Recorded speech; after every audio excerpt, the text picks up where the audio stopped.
जिस दम तक सीबीआई द्वारा इंक्वायरी खत्म ना हो और सीबीआई द्वारा उन दरिंदों को कड़ी से कड़ी सजा, आत्महत्या जो घोषित करते हैं उन जो व्यक्तिगतों को कड़ी से कड़ी सजा, और वेस्ट बंगाल की जो गवर्नमेंट है उनके जो दोषी है उनको कड़ी से कड़ी सजा। एक बात आपको मैं और बताता हूँ भाइयों और बहनों कि वेस्ट बंगाल की जो चीफ मिनिस्टर है, जो मुख्यमंत्री है, वो मैडम साहिबा क्या बोलती है आपको बताऊँ मैं? वो तो ये बोलती है कि रेप तो होता रहेगा जब तक पुरुष और महिला मिलते रहेंगे। तो इस बात का मुझे तो अर्थ समझ में नहीं आया है।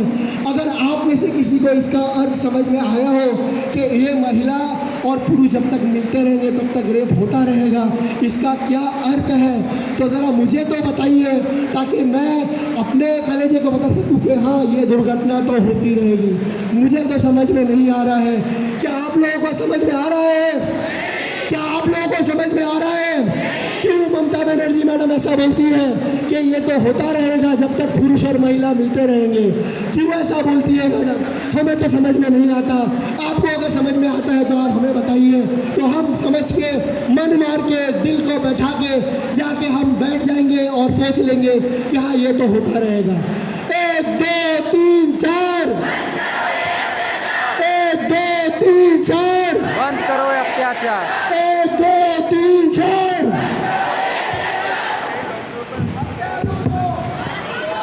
बताइए, अगर आपका ही कोई बहन या बेटी ऐसा कुछ होते तो आप उनको पढ़ाते हो, पूरा स्कूल पढ़ाते हो, कॉलेज पढ़ाते हो, बाद में वो गवर्नमेंट सीट लेती है डॉक्टर बनने के लिए। डॉक्टर बनने के बाद फिर से स्पेशलिटी और उसके आगे और पढ़ाई करने के लिए जाती है, और उसके बाद उधर उसका गैंगरेप होता है। आपको कैसे लगता है बताइए? अच्छा नहीं लगेगा। और वो गैंगरेप का सुसाइड बताया गया, तो आप क्या कर रहे हैं? सरकार के ऊपर क्या बोल सरकार से क्वेश्चन क्यों कर रहे हैं? आप बताइए, हम ऐसा आपके बेटी के साथ होता तो आपके बहन के साथ होता, और आप पूरा पढ़ाई करवाते हो। अब डॉक्टर बना के वो स्पेशलाइजेशन करने गए और वो स्पेशलिस्ट बनने गई थी, और तो 36 घंटे काम कर रही है वो बहन, और उनके साथ ऐसा होता तो आपको कैसा लगता है? उसको ना खुलेआम फांसी देना है। और ममता वो जो गवर्नमेंट है उनको छुपा रहा है, वो अपराधियों को छुपा के रखा है। उसको निकालेंगे पूरा, जो भी है ना उसको पूरा फांसी दो। जो हम ये जो धरना कर रहे हैं वो गलत है क्या? नहीं है, सही है। हम भी महिला है। आप बताइए अम्मा, कैसे लगता है? गलत हुआ है, वो लड़की के साथ इंसाफ मिलना चाहिए। उनका जो रेप किया है उसके बाद हड्डी तोड़ दिया है, हड्डी तोड़ के कान से खून आ रहा था, सारे जो उसका चश्मा सब तोड़ के रखा है और हड्डियां तोड़ा है। और उसके बाद उनका पेरेंट्स जो हो माता पिता आए थे तो 3 घंटे बाहर रुके थे, बाहर रख के ये लोग जो गलती को साफ करने के लिए कोशिश कर रहे थे। उसके बाद सुसाइड भी बोले थे उनको। उसके बाद ऑटोप्सी जो भी डॉक्टर को पोस्टमार्टम होने के बाद पता चला रेप है करके, और रेप में ऐसे पता चला कि एक जन रेप नहीं किया है, 5-6 लोग रेप करके मारा गया है। एक सही है, बहुत गलत हुआ है वो लड़की के साथ, बहुत गलत। अगर हमारा घर की लड़की को ऐसा होता है तो इतना पढ़ाई करवा के, और वो जो घर का एक कमाई एक ही लड़की का कमाई से घर चलता था, अब वो घर वाले क्या करेंगे? अगर ऐसा आपका घर में होता तो क्या? बहुत गलत हुआ। मैं तो यही बोलूँगी उस जितने दरिंदे हैं सबको फांसी की सज़ा होना चाहिए। आप बताइए।